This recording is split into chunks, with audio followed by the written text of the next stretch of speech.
Today, of course, climate is one of the biggest challenges that we face as a region, a state, a nation, a globe. There's no way that we're not going to face significant and catastrophic losses. What's going to be our neighborhood like in 20 years after things start to deteriorate? Where's that money going to come from to improve things?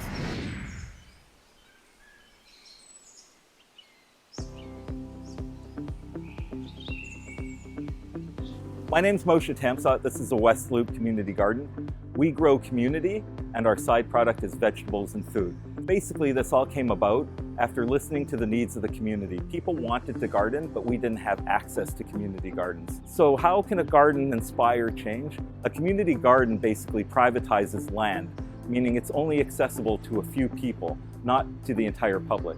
We took a different approach. We said, how do we publicize or make more public private land? It's very important in our region to have strong public-private partnerships. We at Open Lands typically do not own land in perpetuity.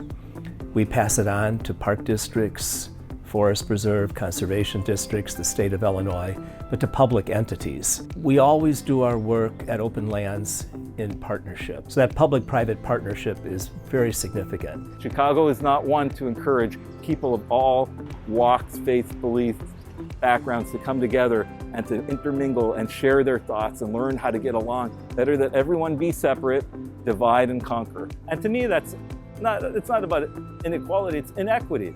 How do we build a more equitable society? The way that we might traditionally think about socialism, building equity and being a justice movement, but that extending beyond human communities to ecosystems, to thinking about the rights of nature, which I think is a really compelling movement. I'm an environmental artist, and right now I have a large-scale sculpture that is currently on the Bloomingdale Trail. It's a piece called Birds Watching. What you'll see if you go to the trail is 100 reflective eyes of 100 different species of birds that are either threatened or endangered by climate change. And the idea is for us as the viewer to think about our culpability. Are we allowing non-human species like birds to be essentially driven from our planet? The piece is really asking us to take a hard look back, maybe like reflected in the eyes of these others, and think about what that means for our way of life. We have an urban forestry program in the city of Chicago. We're really in a crisis mode right now. 16% of the trees on public land in Chicago were ash. And with the emerald ash borer, they're all going to die. So that's an example of what an individual can do, working with neighbors to both plant trees but then care for them. Working with their community, really improve the quality of life in those neighborhoods. Access to nature impacts people's attitudes and moods and their public health as well. It lowers blood pressure. There are all sorts of health benefits, from early childhood education to senior citizens, who benefit from exposure to nature.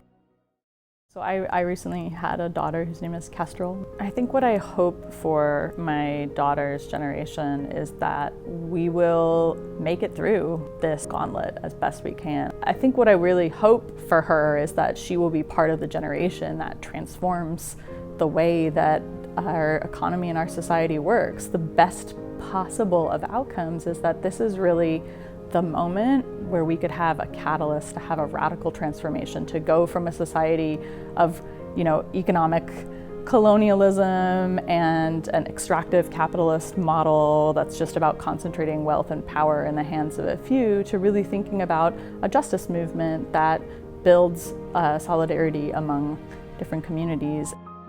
It isn't a board of directors, right? Board of directors are the worst. Board of directors are like 3, 5 people, we control everything, right? We are the leaders. The leaders or the government is supposed to do what the people want. The neighborhood impact funds don't get to our priorities. No one asks us what we want. The neighborhood opportunity bonus funds that are supposed to go to these underprivileged communities are being diverted through a loophole, and it felt crushing at the time. And we could have given up. I was ready to just walk. In that environment, what do? Do you throw up your hands and give up and stop voting and don't do anything? That's where 80% of people do. What can I do, right? I do. That's all you have to do. You just keep on doing stuff. How can you not just talk the talk, but really walk the walk?